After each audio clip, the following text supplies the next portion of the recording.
Hello అందరికీ. ఈరోజు Sunday కదా! మా ఇంట్లో స్పెషల్ వచ్చేసి కొరమీనా అనమాట.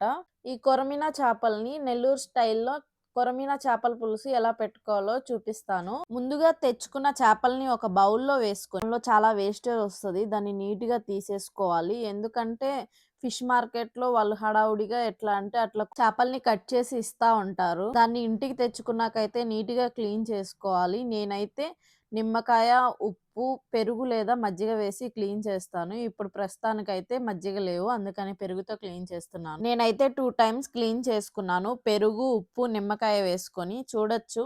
చేపలైతే తళతళ మెరిసిపోతున్నాయి. ఎట్లా అంటే వాషింగ్ పౌడర్ నిర్మా, వాషింగ్ పౌడర్ నిర్మా అన్నట్టు.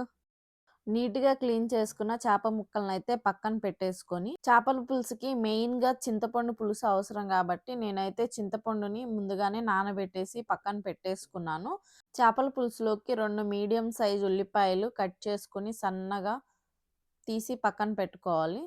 అందులోకి 4, 5 పచ్చిమిర్చి కూడా కట్ చేసుకొని పెట్టుకోవాలి. అలాగే 2 టొమాటోలను కూడా కట్ చేసి పక్కన పెట్టుకోవాలి.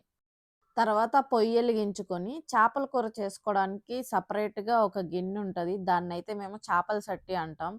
మా చేపల సట్టి బావుంది గదా! మా అమ్మోళ్ళ ఇంటి దగ్గర నుంచి లేపేసా మొన్న సంక్రాంతికెళ్ళినప్పుడు. ఆ గిన్నె వేడయ్యాక ఆయిల్ వేసుకోవాలి. చేపల కూరకి కొంచెం ఆయిల్ ఎక్కువే పడుతుంది. దానిలో జీలకర్ర, ఆవాలు, మెంతులు వేసి చిటపటలాడాక దానిలోనే ముందుగా కట్ చేసి పెట్టుకున్న ఆనియన్స్, పచ్చిమిర్చి వేసుకొని ఆనియన్స్ ఫ్రై అవ్వడానికి అందులో కొంచెం సాల్ట్ వేసుకుంటే ఆనియన్స్ మంచిగా ఫ్రై అయితాయి.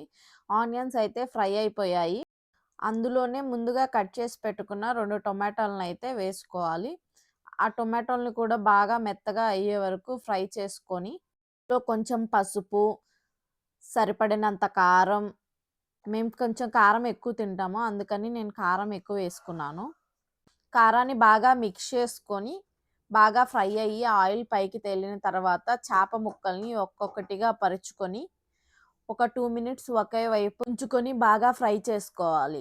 2 మినిట్స్ అయిన తర్వాత ముక్కలనైతే మళ్ళా తిరగవేసుకొని ఇంకో 2 మినిట్స్ బాగా ఫ్రై చేసుకున్న తర్వాత అందులోనే ముందుగా నానపెట్టి పెట్టుకున్న చింతపండునైతే పులుసు తీసుకొని చేప ముక్కల్లో వేసి ముక్కలు మునిగేదాకా పులుసు పోసుకొని దానిలో ఉప్పు, కారం, పసుపు అన్నీ సరిపడేలాగా చూసుకొని ఒక్కసారి గరిటె పెట్టకుండా చేపల సట్టిని అన్నీ కలిసేలాగా ఒకసారి అలా అలా తిప్పుకోవాలి. నేను ఉప్పైతే యేసుకుంటున్నాను. ఎందుకంటే ఆనియన్స్ ఫ్రై చేసేటప్పుడు ఎప్పుడో యేసాను. తర్వాత అయితే ఉప్పు వేయలేదు.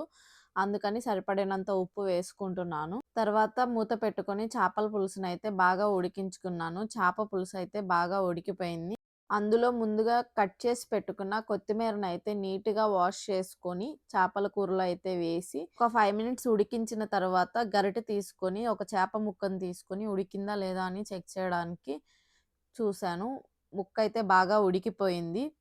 ఇంకా స్టవ్ ఆఫ్ చేసుకొని చేపల పులుసునైతే ఫ్యాన్ కింద పెట్టాను తొందరగా ఆరడానికి. ఎందుకంటే చేపల పులుసు కొంచెం చల్లారినాక తింటేనే చాలా బావుంటుంది. చూస్తుంటేనే అసలు యమ్మీ యమ్మీగా ఉంది చేపల పులుసు.